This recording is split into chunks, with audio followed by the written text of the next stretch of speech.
Het belangrijkste nieuws van Curaçao in het Nederlands. Extra Journaal. Vers van de pers. Welkom bij Extra Journaal. Fijn dat u weer kijkt. We hebben het belangrijkste nieuws voor u op een rij gezet. En we beginnen met het bericht dat er een oproep van Curaçao voor Palestijn is gedaan aan minister-president Schoof. Curaçaose burgers, verenigd in Curaçao voor Palestijn, hebben gisteren een oproep gedaan aan minister-president Dick Schoof. De manifestanten protesteerden bij marinebasis Parera tijdens het bezoek van de Nederlandse minister-president. Ze roepen de Nederlandse premier op om het openlijk doden van onschuldige burgers in Gaza en de westelijke Jordaan-oever te veroordelen, directe wapenstilstand en ongehinderde humanitaire toegang te eisen en de levering van wapens aan Israël per direct te stoppen. Schoof bezocht de marinebasis, maar gaf tegen de pers aan de demonstratie niet te hebben gezien. Wel benadrukte dat het iedereen vrij staat om te demonstreren. Schoof bezoekt marinebasis. De Nederlandse minister-president Dick Schoof was, zoals net gezegd, Schoof bezoekt marinebasis. De Nederlandse minister-president Dick Schoof bracht gisteren een werkbezoek aan de commandant der zeemacht in het Caribisch gebied, commandeur Walter Hansen.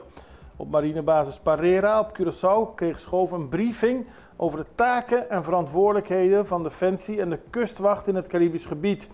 Hij werd daarbij geïnformeerd over de militaire aanwezigheid, operaties en samenwerkingen met veiligheidspartners. De nadruk lag op de toegenomen geopolitieke spanningen in de Caribische regio. Schoof heeft ook een persconferentie gegeven en later in deze uitzending besteden we daar meer aandacht aan. Nieuwe statenleden beëdigd. Afgelopen zondag, gisteren dus, rond 9 uur 's ochtends, hebben 21 statenleden ten overstaan van gouverneur van Curaçao Lucille George Wout de eed of de belofte afgelegd en daarmee hebben zij hun ambt als statenlid aanvaard. De gouverneur heeft bij de beëdiging aangegeven dat de statenleden aantreden in een turbulente tijd. Curaçao is sterk verbonden met het buitenland en internationale gebeurtenissen hebben een grote impact op onze veiligheid en sociale verhoudingen, aldus de gouverneur. Het getuigt volgens haar van moed en verantwoordelijkheidsgevoel om in deze tijd te kiezen voor de publieke zaak. Zo hield ze de nieuwe statenleden voor. Boodschap voor nieuwe statenvoorzitter. Na de beëdiging van de 21 statenleden was de eerste vergadering van het nieuwe parlement in de vergaderzaal van de Staten. Daarbij werd onder meer de nieuwe statenvoorzitter gekozen en dat betekent dat Virginio Braunbil de nieuwe voorzitter is. Hij kreeg 20 van de 21 stemmen. 1 persoon stemde blanco. Braunbil is een jonge dertiger, hij is dus nog heel jong. Hij heeft ervaring in het jongerenparlement en zat de afgelopen 4 jaar in de Curaçaose Staten. De vertrekkend Curaçaose statenvoorzitter, mevrouw Charetti America Francisca, die hield Braunbil vol dat hij trots moest zijn. Laat niemand op je neerkijken omdat je jong bent, nog heel erg jong voor een statenvoorzitter, want je hebt heel veel capaciteiten en je kunt het goed doen. Mooie woorden voor de nieuwe statenvoorzitter. Curaçao moet overleggen over schulden. Dat is de boodschap van het CFT, College Financieel Toezicht. Het land Curaçao heeft aanzienlijke leningen uitstaan om terug te betalen. Het gaat om leningen die zijn aangegaan via de uitgifte van obligaties die binnen enkele jaren aflopen. Deze leningen variëren van ongeveer 370 miljoen gulden tot 582 miljoen gulden. Dat blijkt uit een brief van het CFT die onlangs is gestuurd naar de minister van Financiën Javier Silvania. In de brief suggereert het CFT dat de regering van Curaçao een reserve opbouwt en tegelijkertijd projecten financiert via obligaties. En deze reserves zullen de regering ruimte geven op haar liquiditeitspositie en dan wordt het mogelijk om aan de toekomstige verplichtingen te voldoen. Het zijn suggesties van het CFT aan de minister van Financiën. Korpschefs volgen Geographic Profiling training. Op Curaçao vond de afgelopen 2 weken intensieve training plaats over geografische sporen van criminelen. De training is georganiseerd in samenwerking tussen het Korps Politie Curaçao en het college van korpschefs van de 4 korpsen in het Caribisch deel van het Koninkrijk. Geographic Profiling is een specialistische analysetechniek. Door locaties van gepleegde delicten te analyseren, kunnen onderzoekers voorspellen waar een verdachte woont of werkt en welke locaties hij of zij vaak bezoekt. En dit stelt de politie in staat om onbekende daders sneller in beeld te krijgen. Slim politiewerk dus. Copa Curaçao van start. Nou, we hebben er lang op moeten wachten. 2 jaar lang was er geen volledige competitie, was er geen voetbalcompetitie op Curaçao.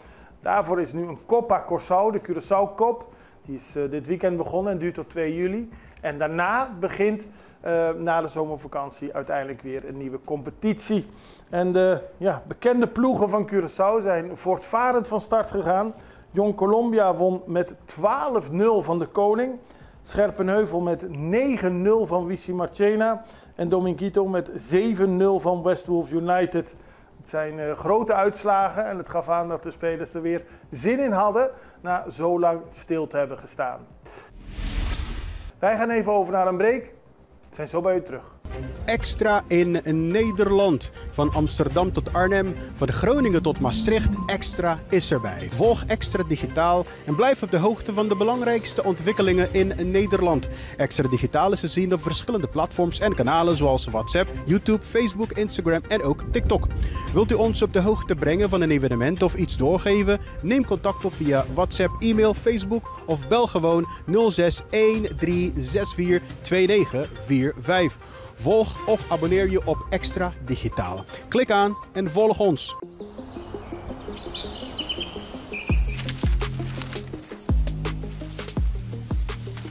Welkom op Curaçao, een van de mooiste eilanden in de Caribiën. Een ware parel. En het is een eiland waar je van heel veel zaken kunt genieten. Van de natuur, van de zee, van het eten, van de mensen en zoveel meer. Curaçao is een eiland waar heel veel gebeurt op het gebied van politiek, cultuur, sport en zoveel meer. En Extra Journaal brengt het belangrijkste nieuws van Curaçao. Maar we hebben ook aandacht voor al het nieuws op Bonaire en Aruba en op de bovenwinden, Saba, Sint Maarten en Sint Eustatius. En we belichten al het nieuws van alle kanten. Het nieuws is duidelijk, actueel en vers van de pers. Extra Journaal, elke werkdag op Salto.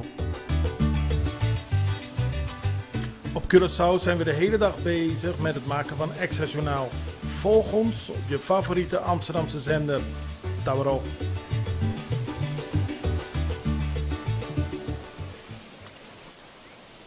We hadden het er net al over. De Nederlandse minister-president Dick Schoof bezoekt Curaçao. Het is onderdeel van een kennismakingsbezoek waarbij hij achtereenvolgens Bonaire, Aruba, Curaçao en daarna de bovenwinden bezoekt. En Dick Schoof was hier al eerder geweest, maar niet als premier. Op Curaçao heeft hij vooral een bezoek gebracht aan de marinebasis. En op maandag heeft hij gesproken met de regering en het nieuwe parlement. En Dick Schoof gaf een persconferentie en kijk hier naar de compilatie van de belangrijkste vragen en antwoorden van de minister-president. Bontardi, goedemiddag allemaal. Voor een veiligheidsman als mijzelf is het geweldig om een persconferentie te geven op deze marinebasis van het Koninkrijk.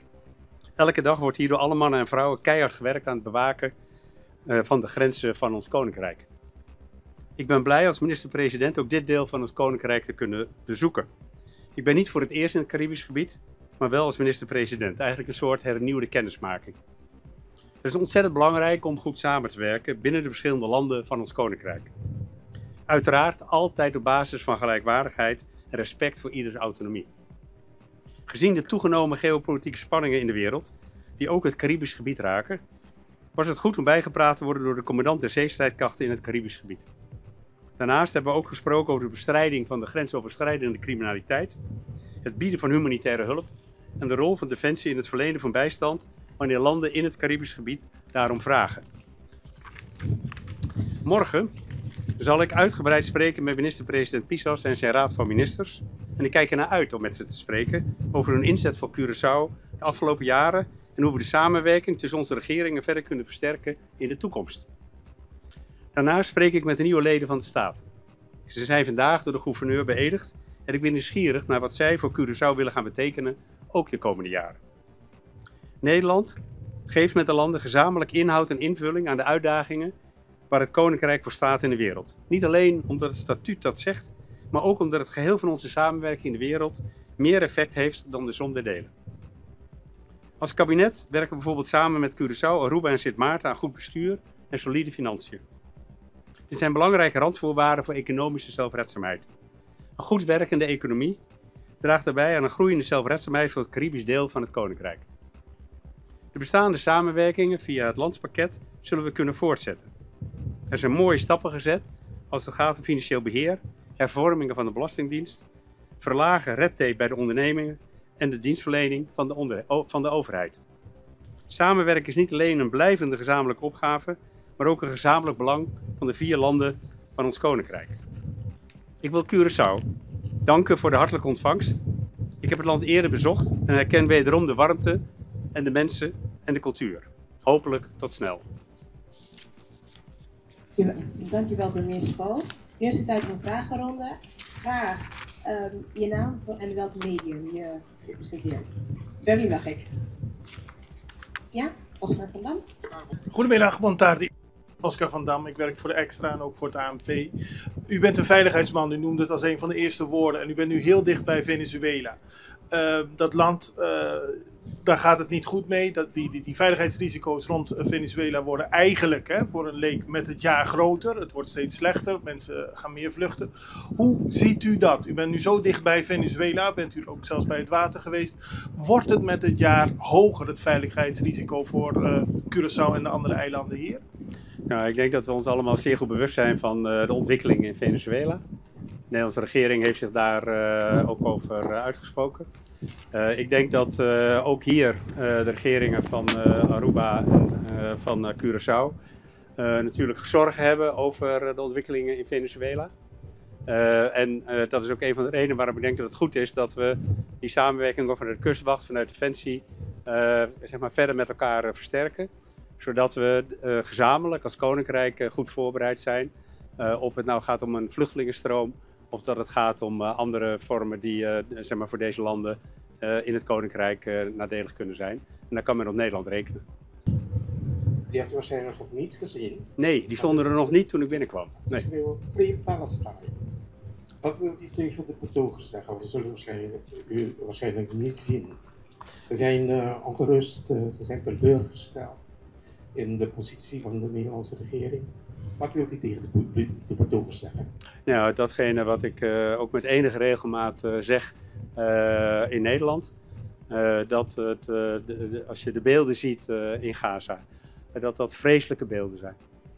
En dat Nederland staat voor het zorgen dat de gijzelaars, die al nu meer dan 1,5 jaar worden vastgehouden door Hamas, dat die echt moeten vrijkomen.